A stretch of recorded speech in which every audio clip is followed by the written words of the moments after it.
3 বছরেরও বেশি সময় ধরে যুদ্ধ চলার পর অবশেষে সাময়িক অস্ত্রবিরতির দ্বারপ্রান্তে ইউক্রেন রাশিয়া। মঙ্গলবার 1.5 ঘণ্টারও বেশি সময় ফোন আলাপের পর ইউক্রেন যুদ্ধ নিরসনে মার্কিন প্রেসিডেন্ট ডোনাল্ড ট্রাম্প প্রস্তাবিত 30 দিনের অস্ত্রবিরতির চুক্তিতে রাজি হয়েছেন রুশ প্রেসিডেন্ট ভ্লাদিমির পুতিন।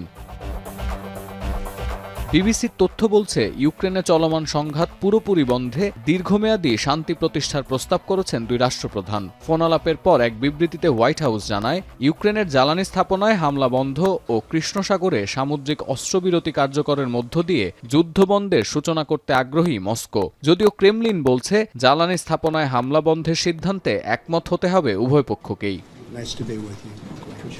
রয়টার্স জানায়, যুদ্ধবিরতি কার্যকর করতে অচিরেই মধ্যপ্রাচ্যে মস্কো কিয়েভ প্রতিনিধিদের সাথে বসবে ওয়াশিংটন। জ্বালানি অবকাঠামোতে হামলা বন্ধে দুপক্ষ রাজি হলে দীর্ঘমেয়াদী অস্ত্রবিরতি ও দখল করা অঞ্চল ভাগাভাগির প্রশ্নে শুরু হবে আলোচনাও।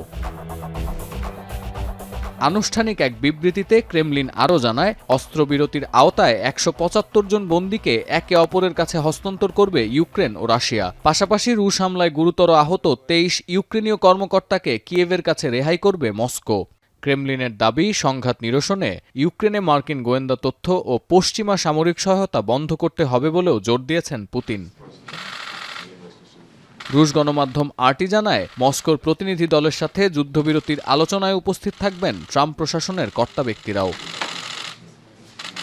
সতীর্থ কর্মকার, এখন বিশ্ব।